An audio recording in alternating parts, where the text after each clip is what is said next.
মধ্যে কিছু বেগুন নিয়েছি, বেগুনটাকে ঠিক এইভাবে কেটেছি, মাঝখানটা কেটেছি, লাস্টের থেকে একটু আটকানো আছে, এভাবে আটকানো আছে। 3 পিস বেগুনটা আমি এইভাবে কেটে নিয়েছি এরকম। আমি গ্যাসে কড়াই বসিয়ে দিয়েছি, গরম হয়ে গেছে। আমি কিছু চীনাবাদাম একটু ভেজে নেব।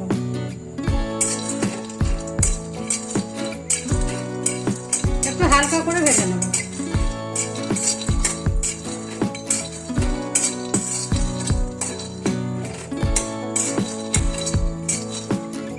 বাদামটা ভাজা হয়ে গেছে। এর মধ্যে একটু গোটা ধনে, একটু গোটা জিরে, একটু গোটা তিল, সাদা তিল, এটাকে একটু রোস্ট করে নেব।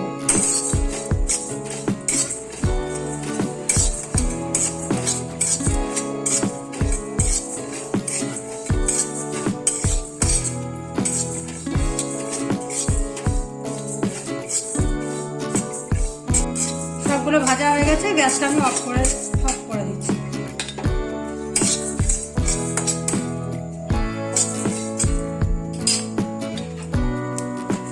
এগুলো একটু ঠান্ডা করে নেব।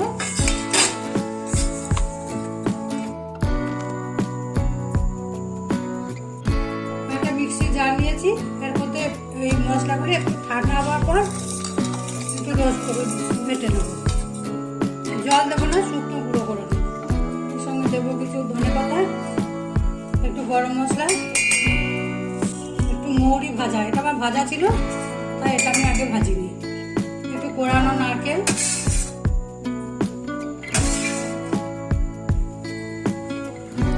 দুটো কাঁচা লঙ্কা, পরিমাণ মতো নুন, সামান্য একটু চিনি,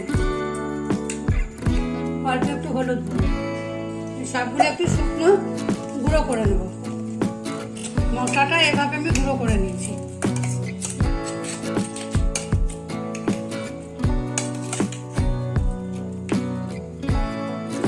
এটার মধ্যে দেবো একটু লেবুর রস।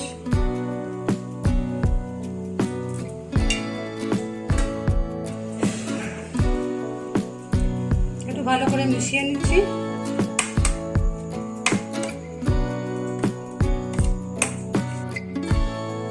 এরপরে এই মশলাটা বেগুনটার মধ্যে ভরে দেব।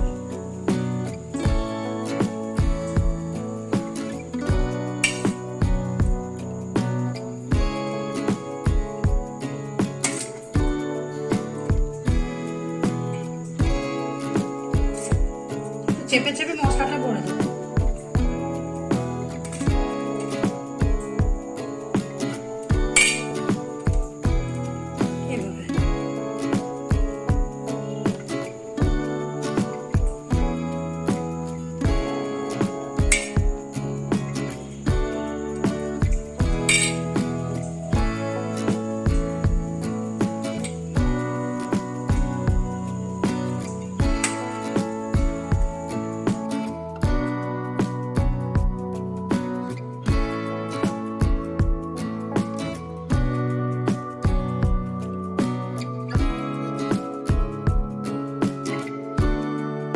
বেগুনগুলো এইভাবে মশলা ভরে নিয়েছি।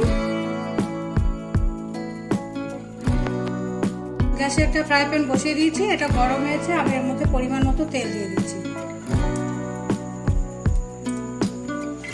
সামান্য একটু নুন দিচ্ছি,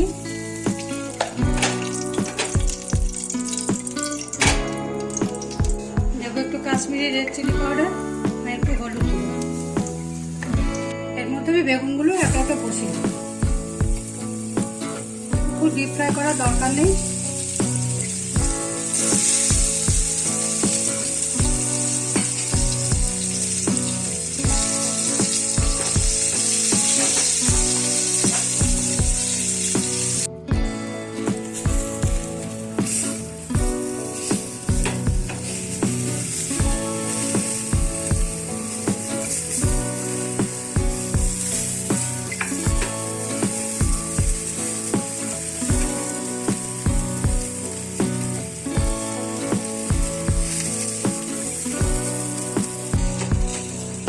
বেগুনগুলো প্রায় ভাজা হয়ে গেছে।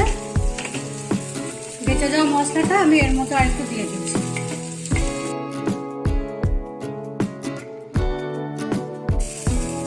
সব বেগুনগুলো আমার ভাজা হয়ে গেছে, গ্যাসটা অফ করো।